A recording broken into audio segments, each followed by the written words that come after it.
사랑하는 성도 여러분, 어제는 스승의 날이었습니다. 그래서 오늘 예수님의 말씀 중에서 선생님과 제자와 관련된 비유의 말씀으로 은혜를 나누고자 합니다. 예수님께서 사역하실 때는 예수님을 따르는 사람들이 참으로 많았습니다. 성경에 보면 예수님은 잠시 쉴 틈도 없었다 이렇게 말씀하고 있습니다. 심지어 식사할 겨를도 없었다 그렇게 성경은 말하고 있습니다. 예수님은 많은 병자들과 또 귀신 들린 자들을 고쳤습니다. 그런데 그 일은 끝이 없었습니다. 많은 귀신 들린 자들 그리고 병든 자들이 예수님께 나와서 병을 고쳐달라고 그렇게 몰려들었습니다. 많은 사람들이 각자의 목적을 따라서 예수님을 따르겠다고 그렇게 나서는 사람들이 그 당시에 참으로 많았습니다. 그러나 예수님께서 병자를 고치고 기적을 행하는 것이 예수님께서 이 땅에 오신 목적이 아닌 것입니다. 만일 그것이 오신 목적이라면 아마 예수님께서는 병원을 세우셔서 체계적으로 환자들을 치료했을 것입니다. 그러나 예수님께서는 이 땅에 오신 목적은 병자를 고치는 것이 목적이 아닙니다. 하나님의 사랑과 구원의 계획을 전하고 제자를 양육하는, 즉 교육하는 일을 하기 위해서 오신 것입니다. 오늘 말씀을 통하여 우리가 예수님을 따르는 사람들로서 참된 제자들이 다 되시기를 주의 이름으로 축원합니다. 먼저 첫째, 예수님을 선생님이라고 본문은 부르고 있습니다. 오늘 본문을 보면은 예수님께서 바다 건너편으로 갔을 때에 한 서기관이 예수님께 나오고 있습니다. 우리 한번 마태복음 8장 19절을 읽어보겠습니다.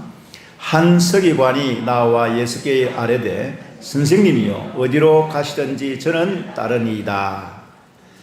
예수님의 제자 되기를 원하는 한 서기관이 누구입니까? 그 당시 이 서기관은 자기가 선생의 위치에 있었다는 것을 알 수 있습니다. 자기가 선생의 위치에 있으면서 예수님을 선생님이라 그렇게 부르고 있습니다. 그 당시의 서기관이란 최고의 교육을 받은 사람들입니다. 그 당시 사회에서 존경을 받는 사람들입니다. 서기관은 그 당시 지도층에 있는 사람으로서 권위를 가지고 율법을 가르치고 있었던 사람입니다. 이러한 서기관이 촌 동네 나사렛 출신인 예수님을 선생님이라 그렇게 부르고 있습니다. 아마 예수님께서 권위 있는 말씀, 이 설교, 산상수훈이나 이런 설교를 듣고 크게 감동을 받았던 것 같습니다. 그래서 이 한 서기관이 예수님께 찾아와서 제자를 되기를 원하고 예수님을 선생님이라 그렇게 불렀던 것입니다. 이 선생님이라는 말은 존경의 의미가 있죠. 선생님, 예수님을 선생님이라 부른 것은 예수님을 존경합니다. 그런 뜻이 포함되어 있습니다. 그러나 이 한 서기관이 예수님을 선생님이라 부른 것은 무슨 의미가 있느냐? 우리가 성경을 잘 읽어보면, 살펴보면 마태복음의 제자들은 예수님을 무엇이라 부르고 있습니까? 주여 그렇게 부르고 있습니다. 주님 그렇게 부르고 있습니다. 그런데 이 한 서기관은 끝까지 예수님을 주님, 주여라고 부르지 않습니다. 선생님이라고 그렇게 부르고 있습니다. 언제나 선생님이라고 부르는 사람들은 예수님을 적대하는 사람, 예수님을 반대하는 사람들이 예수님을 부를 때에 선생님이라 그렇게 부르고 있었던 것입니다. 어쨌든 이 한 서기관은 나와서 선생님이여 어디로 가시든지 저는 따르겠습니다. 아주 대단한 사건입니다. 이 서기관이 예수님을 따르겠다고 나서는 것은 대단한 사건이죠. 그런데 예수님은 다른 말씀을 이 서기관에게 하고 있습니다. 우리 한번 다 같이 읽어보겠습니다. 마태복음 8장 20절 말씀입니다. 시작. 예수께서 이르시되 여우도 굴이 있고 공중의 새도 거처가 있으되 인자는 머리 둘 곳이 없다 하시더라. 이 서기관은 예수님이 칭찬해 주실 줄 알았어요. 제자가 된다 그러니까 예수님께서 환영해 줄 줄 알았습니다. 그런데 주님께서는 이 서기관에게 전혀 다른 말씀을 하고 계십니다. 왜 그럴까요? 예수님께서는 이 한 서기관의 잘못된 동기를 보셨기 때문입니다. 의도를 알고 있습니다. 이 한 서기관은 예수님을 통해서 보다 자신의 영광을 누리기를 바랐던 것입니다. 그가 진정으로 예수님을 따르는 것이 아니었습니다. 예수님을 따르면 예수님이 받는 영광, 예수님 받는 인기를 자기도 받고 싶어 했던 것입니다. 한마디로 말하면 예수님을 이용해서 덕을 보려고 했다는 말씀입니다. 사랑하는 성도 여러분, 우리가 예수님을 따르는 목적이 무엇입니까? 예수님을 따르는 것이 세상에서 이익을 보기 위해서는 아닌지요? 라고 묻고 싶습니다. 오늘 한 서기관처럼 예수님을 이용해서 예수님을 따르면 자신이 영광을 받고 덕을 보기 위해서 예수님을 따르지는 않는지 우리 스스로를 살펴보아야 됩니다. 예수님을 따르는 이 길은 희생과 또 자신이 죽어야 하는, 십자가를 져야 하는 그런 일들이 있어야 됩니다. 그런데 이 한 서기관은 고난, 자기가 받고 싶은 희생은, 영광을, 자기가 받고 싶은 영광을 받기 위해서 희생은 전혀 생각지 않았던 것입니다. 그래서 예수님께서 말씀하신 것이죠. 인자는 머리 둘 곳이 없다는 것입니다. 오늘 두 번째로 생각해 보는 것은 예수님은 제자됨의 참된 의미가 무엇인지를 이 비유를 통해서 가르치고 계십니다. 마태복음 8장 20절 다시 한번 읽어보겠습니다. 시작. 예수께서 이르시되 여우도 굴이 있고 공중의 새도 거처가 있으되 인자는 머리 둘 곳이 없다 하시더라. 예수님을 따르고자 했던 한 서기관은 예수님께서 네가 따르고자 하는데 나는 머리 둘 곳이 없다. 네가 나를 따르고자 하는데 나는 아무것도 없다. 그렇게 말씀하신 것입니다. 주님은 이 서기관의 동기와 의도와는 정반대의 말씀을 하고 계십니다. 네가 나를 따르면 네가 영광을 받고 네가 세상에서 많은 것을 이익을 얻는 것이 없다. 네가 한번 봐라. 나는 아무것도 없다. 여우도 굴이 있고 공중에 나는 새도 자기 거처가 있는데 나는 머리 둘 것도 없다. 이 말씀을 하신 것입니다. 이것이 바로 제자됨의 참된 의미를 우리에게 제시하고 계시는 말씀입니다. 예수님은 세상 사람들의 인기를 한 몸에 받고 있지만 정말 정작 머리 둘 곳이 없는 그런 비천하고 가난한 삶을 살았습니다. 예수님께서는 이 땅에 오셔서 고난의 길, 십자가의 길을 가셨습니다. 우리가 예수님을 따른다는 것은 예수님과 같이 세상에서가 아닌 하나님 나라에 소망을 두고 살아야 된다는 것을 의미합니다. 예수님의 참된 제자가 된다는 것은 수치와 핍박, 말할 수 없는 고난이 거기에 수반되고, 예수님을 따른다는 것은 고난의 길뿐만 아니라 십자가를 져야 하는, 지는 그런 길이라는 것을 말씀하고 있습니다. 오늘 주님의 말씀은 내가 머리 둘 곳도 없다. 아마 이 말씀을 들은 산서기관은 실망해서 다시 자기 집으로, 자기 가는 곳으로 갔을 것입니다.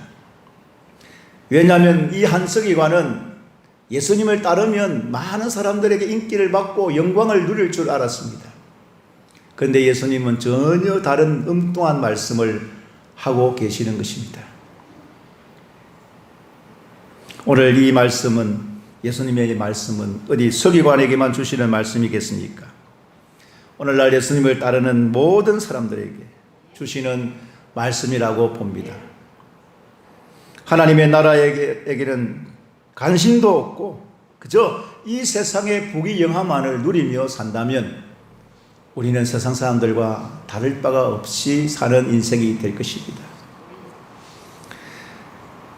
오늘 우리도 서기관과 같은 생각을 가지고 주님을 따르고 있지는 않습니까? 우리가 예수님을 따른다고 하면서도 안일함에 빠져서 오로지 내 자신의 영광만을 구하고 살고 있지는 않습니까? 사랑하는 성도 여러분, 참된 제자는 이 땅에 소망을 두기보다는 하나님 나라에 소망을 두는 사람이라고 말씀하고 계십니다. 삶의 우선순위가 하나님께 두어야 됩니다. 삶의 우선순위가 하나님께 영광에 맞춰야 됩니다.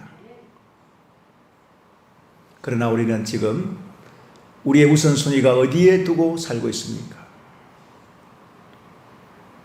정말 우리가 예수님을 믿는다고 하면서, 예수님의 제자라고 하면서, 예수님을 따른다고 하면서도 우리는 하나님께 영광을 돌리거나 하나님이 원하시고 기뻐하시는 삶보다는 이 땅에서 부귀 영화를 누리고 살고 싶은 것이 더 우선순위를 두고 살고는 있지 않습니까?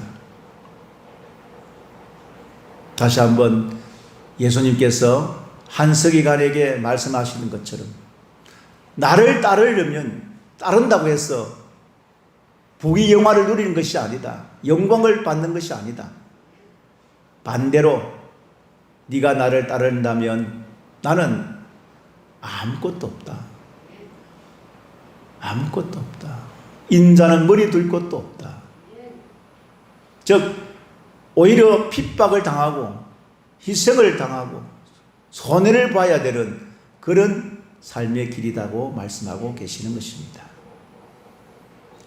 우리가 정말 예수님을 믿고 따르는 데 있어서 희생과 핍박과 고난을 각오하고 주님을 따르고 있습니까? 아니면 이 한석일관처럼 예수님을 믿고 따르면 영광을 받을 것이다, 덕을 볼 것이다, 이익을 볼 것이라고 생각하고 예수님을 따르고 있지는 않습니까? 오늘 다시 한번 예수님을 따르는 우리 모두가 예수님께서 말씀하시고자 하시는 이 의도와 이 목적을 알고 우리가 예수님을 따름에 있어서는 예수님이 지신 십자가, 그 고난의 길, 그 희생, 핍박, 환난도 끝까지 받고 주님만을 따르는 우리 모두가 되시기를 주의 이름으로 축원합니다.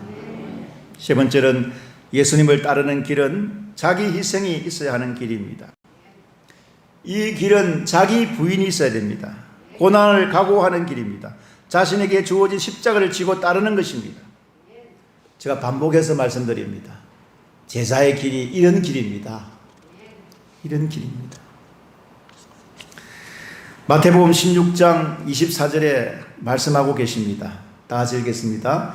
누구든지 나를 따라오려거든 자기를 부인하고 자기 십자가를 지고 나를 따를 것이니라. 아마도 제 생각에 앞에서도 말씀드렸지만 이 서기관은 예수님의 이 말씀을 듣고 실망해서 돌아갔을 것입니다. 자, 그런데요, 오늘 본문에 자세히 보니 이 말씀을 듣고도 아주 용기 있게 제자가 되고자 하는 사람이 있습니다. 예수님과 더불어 고난을 각오하고 핍박을 각오하고 따르겠다고 나서는 사람이 있었습니다. 마태복음 8장 21절 말씀입니다. 다 같이 읽겠습니다. 시작. 제자 중에 또 한 사람이 이르되 주여 내가 먼저 가서 내 아버지를 장사하게 허락하옵소서. 아마 예수님께서 먼저 누가복음에 보면, 마태복음에 이렇게 나와 있는데요, 누가복음에 보면은 예수님께서 먼저 나를 따르라 그렇게 요청을 하셨습니다. 그래서 따르라고 요청을 하니까 이 한 사람이 누가복음 9장 59절에 보면 이렇게 대답을 합니다. 다 같이 읽겠습니다. 또 다른 사람에게 나를 따르라 하시니 그가 이르되 나를 먼저 가서 내 아버지를 장사하게 허락하옵소서.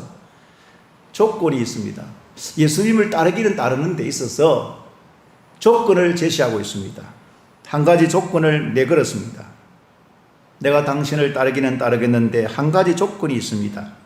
아버지 장례를 치르고 가게 해달라는 것입니다.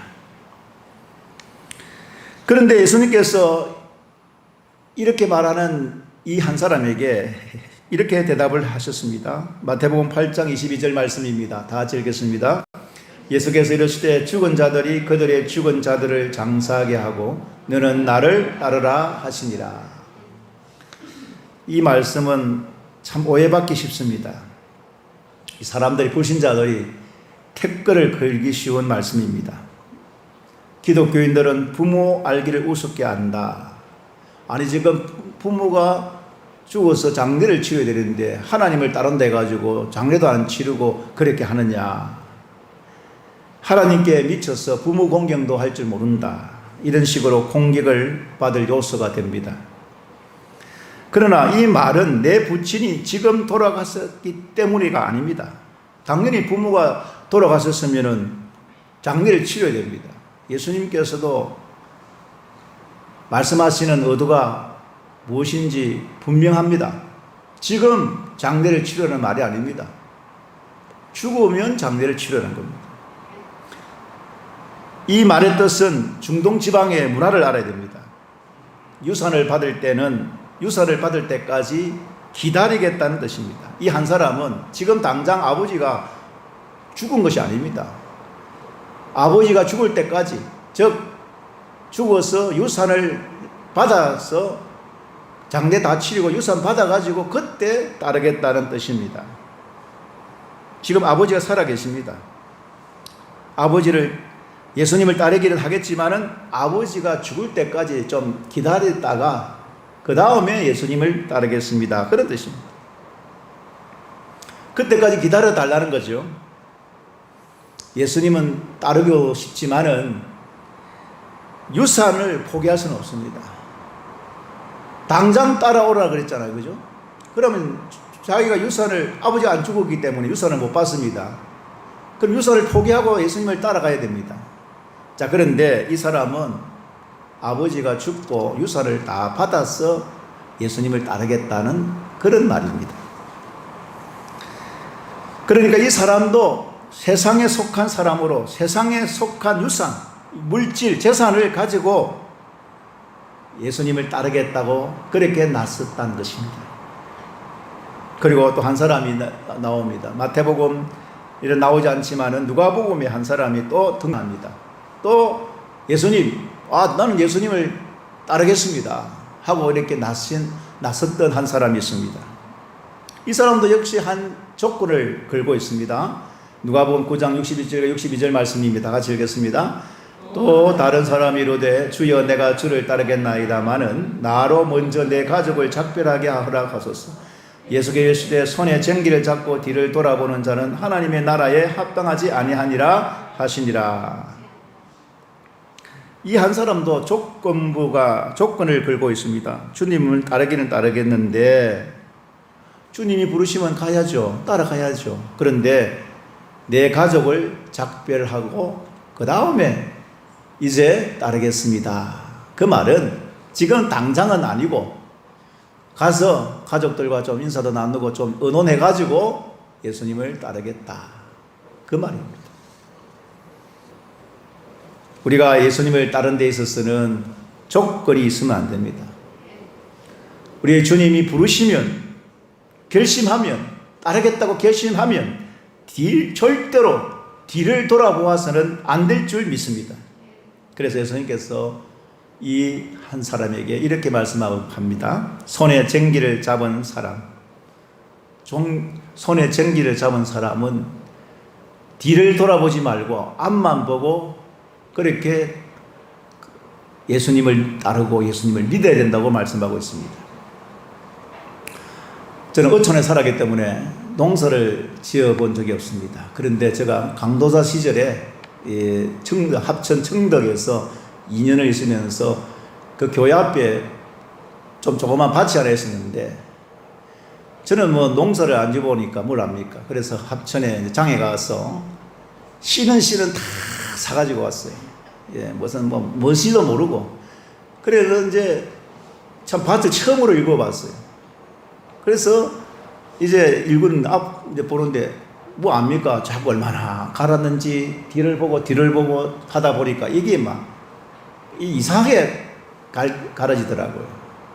그러다가 씨는 다 심어놨는데 조금 있다 보니까 다 죽고 정부지하고 상추만 남아 있었어요. 그래서 손해 많이 봤습니다. 농사를 잘못 지었어요. 그런데 참 정구지 그 상추는 막 이렇게 또 잘라도 또 나고 잘라도 또 나고 그래 많이 묻고 또 그것을 가지고 또 이제 또 나눠주기도 하고 뭐 그런 기억이 있습니다. 제가 왜 이런 이야기를 하냐면 저는 잘 농사 짓는 걸 모르지만 하여튼 손에 쟁기를 잡은 사람은 그저 앞만 보고 달려가야 되지. 앞만 보고 일을 해야 됩니다. 뒤를 돌아보아서는 안 됩니다. 그렇죠? 우리가 예수님을 믿는다고 결심을 했습니다. 그렇다면 뒤를 돌아보아서는 안 됩니다. 좌로나 우로나 치우치지는 안 됩니다. 오직 예수님만 바라보고 따라가는 사람이 참된 제자입니다. 내가 무슨 세상을 살면서 무슨 어떤 많은 일들이 일어납니다. 그때마다 우리가 자꾸 뒤를 돌아보고 좌로나 우로나 치우쳐버리면 우리는 신앙생활을 못합니다. 주님을 따를 수가 없습니다. 사랑하는 성도 여러분, 주님은 오늘도 우리에게 너는 나를 쫓으라 그렇게 부르고 계십니다. 이 부르심 앞에는 헬라어의 제가 원문을 설명하지 않겠지만 당장이라는 거예요.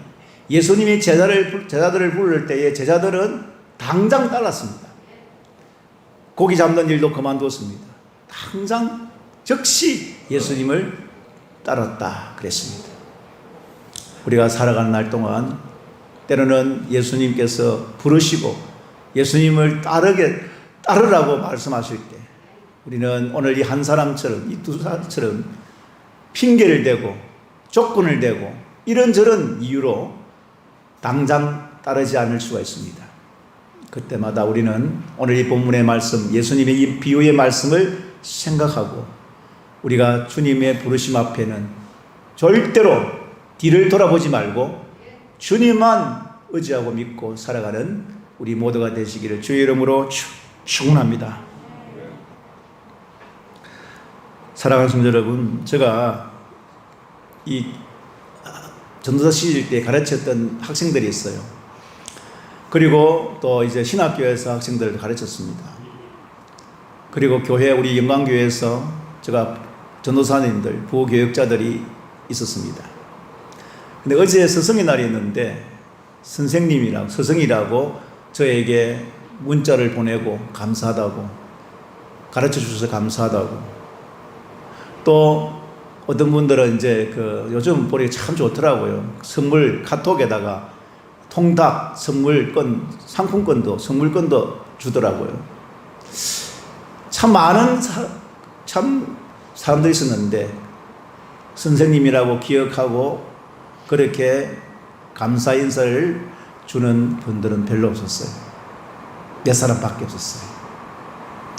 우리가 예수님을 선생님이라고 그렇게 부르지는 않지만 그래도 우리 예수님은 4대 성인 중에 한 사람이라고 사람들은 합니다. 그러나 선생님이 아닙니다. 예수님은 선생님의 4대 성인 중에 한 사람이 아니라 바로 우리를 구원해 주신 구세주입니다. 구원자이십니다. 우리의 길이요 진리요 생명이십니다. 그러므로 우리가 예수님을 따르는 것은 십자가를 지고 고난을 각오하고 희생을 각오하고 한번 믿었다면 뒤를 돌아보지 말고 절대 뒤를 돌아보지 말고 좌로나 우로나 치우치지 말고 예수님만 바라보고 믿고 의지하고 살아가시는 우리 모두가 되시기를 주의 이름으로 축원합니다. 기도하십시다.